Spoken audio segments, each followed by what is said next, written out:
Hi, folks. Happy Sunday, happy Easter, and Passover to those who are celebrating these really sacred holidays and times. And I'm Jennifer Corey, the founder and chief hope facilitator of Heart Initiative. And this is our weekly roundup. So we have some good-hearted news for you. We want to first remind you that we have our video cast series called Living with Heart. Nice that I should remember the name, Living with Heart. And we have, this week we'll be releasing a video with Karen Ravitch, who wrote The Resilience Factor and really is one of the leaders in teaching resilience around the world. And she teaches teachers how to teach resilience. She's taught the military how to teach resilience to soldiers. She's really quite incredible. And it's a wonderful interview. And I hope that you enjoy it. It will be released on Monday, April 13th, 2020. We also wanted to share some articles that we thought would be of interest to you. The links will be below.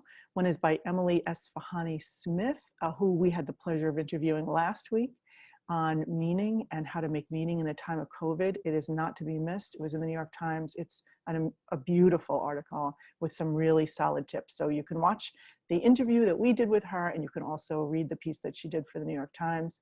We're also highly suggesting that you tune in to subscribe to John Kaczynski, who was Jim on The Office, has started a good news program of his own called Some Good News. He has a YouTube channel for it, and it's fantastic.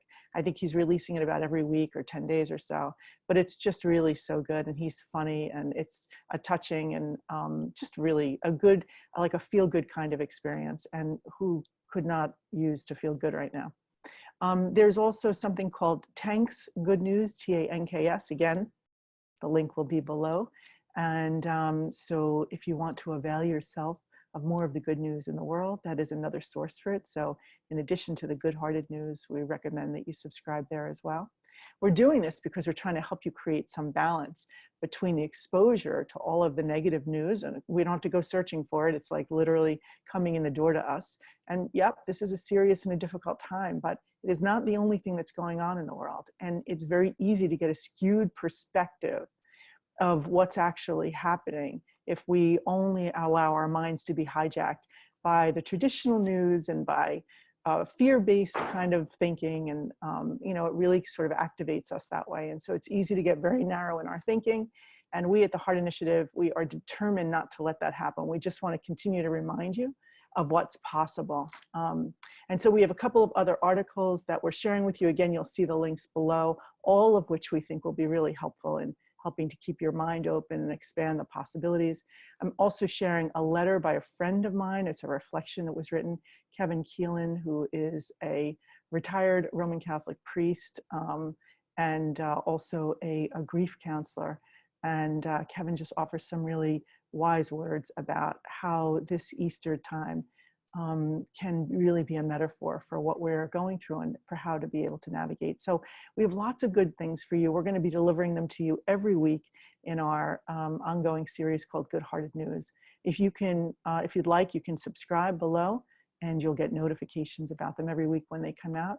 Really, at the end of the day, what we want more than anything is for you to be able to lift your own hearts, lift your own spirits. We are really responsible for how we come through this time. And one of the things you'll see, there's a link below to the song Rise Up by Andra Day, which is a beautiful song. We recommend that you start compiling your own playlist of anthems that you listen to that you allow to really lift your heart and spirits. There's a poem that I'm going to share with you as a way of sort of signing off here. And again, it's all of this is about the idea of being able to take control and change perspective on things. So I wish you a wonderful week, absolutely wonderful week. And let me share this poem with you called Lockdown by Richard Hendrick. Yes, there is fear. Yes, there is isolation. Yes, there is panic buying. Yes, there is sickness. Yes, there is even death.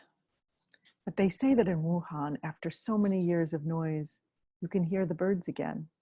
They say that after just a few weeks of quiet, the sky is no longer thick with fumes, but blue and gray and clear.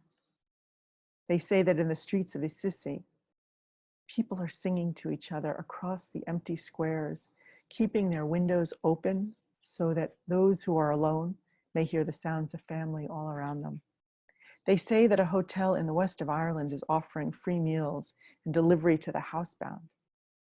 Today, a young woman I know is busy spreading flyers with her number through the neighborhood so that the elders may have someone to call on. Today, churches, synagogues, mosques, and temples are preparing to welcome and shelter the homeless, the sick, the weary. All over the world, people are slowing down and reflecting. All over the world, people are looking at their neighbors in a new way. All over the world, people are waking up to a new reality of how big we really are and how little control we really have to what really matters, to love. So we pray and we remember that, yes, there is fear, but there does not have to be hate.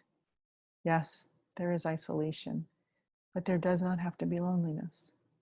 Yes, there is panic buying, but there does not have to be meanness. Yes, there is sickness, but there does not have to be disease of the soul. Yes, there is even death, but there can always be rebirth of love. Wake to the choices you make as to how you live now. Today, breathe. Listen behind the factory noises of your panic. The birds are singing again.